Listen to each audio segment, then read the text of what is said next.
गुरुग्राम में पाठशाला पर मधुशाला भारी पड़ रही है।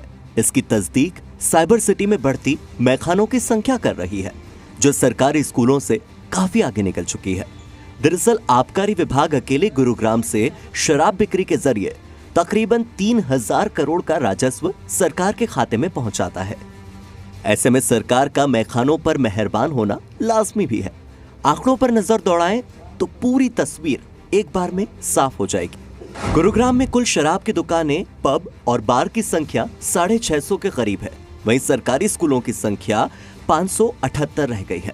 अकेले शराब की दुकानों की संख्या 400 के पार है, जबकि साइबर सिटी में निजी स्कूलों की संख्या 410 है। इसके अलावा 243 पब और बार चल रहे हैं और इनके मुकाबले सरकारी कॉलेजेस की संख्या महज 5।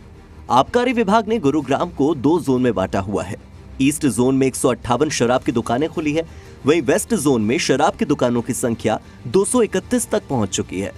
ईस्ट जोन में 191 पब और बार हैं, वहीं वेस्ट जोन में 52 पब और बार इस वक्त चल रहे हैं। तो आंकड़े साफ कर रहे हैं कि किस तरह से सरकारी स्कूलों की संख्या में कमी आई है और जाम छलकाने वालों के लिए शराब की दुकानें, पब और बार खोलने की रफ्तार तेजी से बढ़ी है। संख्या बार और पब की 243 के अगेंस्ट टोटल गुरुग्राम डिस्ट्रिक्ट की 271 हो गई है और हमें उम्मीद है कि इस बार जो सरकार ने टारगेट निर्धारित किए हैं हम उनको आसानी से अचीव कर लेंगे। 22-23 में एक्साइज का टारगेट 2600 करोड़ से ऊपर निर्धारित किया गया है और हम अब तक उसका 35% अचीव कर चुके हैं और हमें उम्मीद है कि हम 2600 करोड़ को अचीव कर जाएंगे। स्कूल ठीक है और स्कूल मर्ज हमारे थोड़े बहुत मर्ज हुए हैं, लेकिन गुड़गांव के अंदर तो बहुत कम मर्ज हुए हैं। तो मेरा भी मानना यही है और माननीय मुख्यमंत्री जी का भी मानना यही रहा कि स्कूल जो है थोड़े बहुत जो है वो मर्ज कर दिए जाएं तो अच्छी ठीक रहेगा। और जहाँ के आपने कहा है कि ठेकों की बात कही है, वो शराब की दुकानों की बात करी है, तो शराब जो है वो मेरे गुड़गांव के हिसाब से वो पॉलिसी के तहत जो है दुकानें खुली हैं और पॉलिसी के तहत ही दुकान, अगर कोई बाहर की दुकान खुलेगी तो बंद करा दी जाएगी। और कोई गांव का आदमी अगर 50% 60% के करीब, पता नहीं मुझे, मतलब 60% के करीब मेरे ख्याल है, अगर लिख के दे देते हैं तो कोई ठेका कोई खुल रहा है तो बंद करा दिया जाएगा। एक तरफ युवाओं को नशे से दूर रखने के दावे, बातें और कैंपेन चलाए जाते हैं, वहीं दूसरी तरफ प्रदेश के साइबर सिटी और इंडस्ट्रियल हब में शराब की बिक्री बढ़ाने की जद्दोजहद साफ नजर आती है। सरकारी ठेकों का बढ़ने का कारण है कि आम लोगों का शराब पीने की तरफ रुझान अधिक हो गया है। जागरूकता नहीं फैलाई जा रही, ना तो सरकार की तरफ से और ना ही किसी अन्य माध्यमों से। यदि हम जागरूकता फैलाएं, सरकार शराब की तरफ से लोगों का रुझान को कम करें तो ये रोका जा सकता है। आजकल युवा पीढ़ी में भी मैंने देखा है कि बहुत अधिक मात्रा में शराब पी जाती है। आबकारी विभाग भले ही हजारों करोड़ का रेवेन्यू सरकार के खजाने में पहुंचाकर शाबाशी हासिल कर ले, लेकिन पाठशाला पर भारी पड़ती मधुशालाओं वाले ट्रेंड पर शिक्षा विभाग को बार बार सोचने की जरूरत है। सरकार को भी मंथन करने की जरूरत है। सरकार और समाज को यह तय करना होगा कि जाम छलकाने के लिए ज्यादा बंदोबस्त करना है या फिर देश के भविष्य को तराशने के लिए ज्यादा स्कूलों की दरकार है। गुरुग्राम से देवेंद्र भारद्वाज, जी मीडिया। तो गुरुग्राम में बढ़ते ठेकों की संख्या पर सियासत भी तेज हो गई है। ऐसे में विपक्ष ने सरकार पर जोरदार हमला बोला है, कई तीखे सवाल दागे हैं। सुनिए। हरियाणा सरकार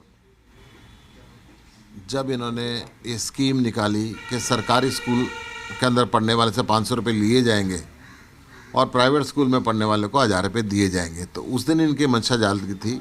हमने हर जगह ये बात कही कि आप हरियाणा के स्कूलों को बंद कर रहे हैं। इन्होंने कहा जी हम मर्ज कर रहे हैं, परंतु ये बंद कर रहे हैं। ये शिक्षा दे पाने की स्थिति में नहीं है।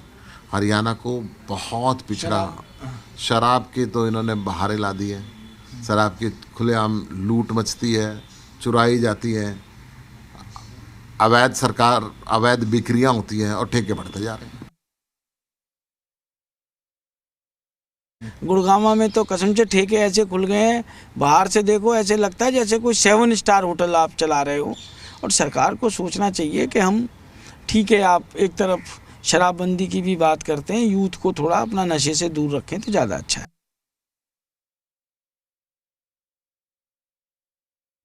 और मेरे सहयोगी देवेंद्र भारद्वाज गुरुग्राम से मेरे साथ जुड़ गए हैं ज्यादा जानकारी के साथ। देवेंद्र, आप गुरुग्राम में रहते हैं, आप बताइए मुझे क्या स्थिति आप इस वक्त देख पा रहे हैं अपने आसपास? स्कूल ज्यादा नजर आते हैं, शराब के ठेके ज्यादा नजर आते हैं, क्या लगता है? देखिए, बिल्कुल सरकारी आंकड़ों के हिसाब से देखा जाए तो आज पाठशाला पर मधुशाला भारी नजर आ रही है। और यही कारण है कि 602 से ज्यादा के जो बार हैं, पब हैं और शराब की जो दुकानें हैं, L1 हैं, इनकी संख्या लगातार करीब 600 के आंकड़े को पार करती हुई नजर आ रही है। तो वहीं यदि स्कूलों पर नजर डालें तो सरकारी स्कूलों की संख्या कुल 578 है गुरुग्राम पूरे जिले में, जिसमें 4 ब्लॉक हैं, सोना है, बादशाहपुर है, फरुखनगर है, पटौदी है। ये तमाम ऐसे क्षेत्र हैं जहां कोशिश यही है और ये होनी चाहिए कि यहाँ पर शिक्षा का रथ ज्यादा घूमना चाहिए, ज्यादा से ज्यादा स्कूल होने चाहिए, जिससे एक भविष्य तय हो सके। जो बच्चे हैं जो यहाँ से पढ़कर निकलेंगे वो देश का भविष्य है। लेकिन इस बीच लगातार बढ़ते हुए जो शराब की दुकानें हैं वो सीधा सवाल यहाँ यही खड़ी करती हैं कि आखिरकार क्यों मधुशाला पाठशाला पर भारी होती हुई नजर आ रही है। क्या सबसे बड़ा कारण यही है क्योंकि 2600 करोड़ रुपए का रेवेन्यू मात्र और मात्र आबकारी विभाग केवल और केवल इन्हीं शराब के ठेकों से लेता है और वो सरकारी खजाने में जमा होता है। कुछ लोग भी इस वक्त मेरे साथ मौजूद हैं, उनसे ही जानते हैं किस तरह से इस बात वो सोचते हैं। सर, आप किस तरह से देखते हैं, एजुकेशन से जुड़े हुए हैं आप, क्या लगता है कि सरकारी स्कूलों पर जो कमी है जो नजर आ रही है वहाँ कहीं ना कहीं मधुशालाएं लगातार बढ़ती हुई नजर आ रहे हैं? देखिए, सरकार की तरफ शराब के ठेकों की तरफ रुझान लोगों का ज्यादा बढ़ रहा है, शराब पीने की तरफ ज्यादा बढ़ रहा है, क्योंकि सरकार भी इसको प्रमोट करती है शराब पीने को, वहाँ रेवेन्यू जनरेट होता है। और एजुकेशन की बात करें तो वहाँ रेवेन्यू जनरेट नहीं होता, जहाँ रेवेन्यू जनरेट नहीं होता सरकार भी ध्यान नहीं देती। सरकार को ध्यान देने की जरूरत है, जहाँ बच्चे पढ़ लिख जाएंगे, बच्चे आगे जाएंगे तो ये स्टेट अपने आप ही तरक्की कर जाएगा। आप केवल और केवल रेवेन्यू को बात करते हैं, आप बिजनेसमैन तो नहीं है ना, सरकार बिजनेसमैन तो नहीं है। सरकार एक सामाजिक कार्यकर्ता की तरह होनी चाहिए जो बच्चों पर अधिक ध्यान दे, सोशल वेलफेयर पर अधिक ध्यान दे। केवल और केवल आप जो है रेवेन्यू जनरेट करने के लिए बात करें तो वो तो गलत हो जाता है।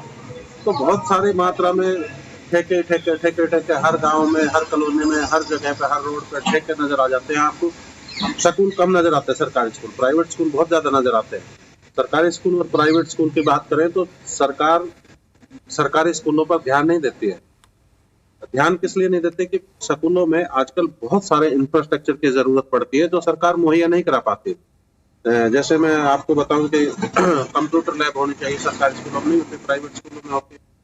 जैसे म्यूजिक एंड आर्ट रूम, जैसे रोबोटिक लैब, जैसे इंग्लिश लैंग्वेज लैब, जैसे दूसरे तरह के तमाम लैब है, स्मार्ट क्लासेज है। तो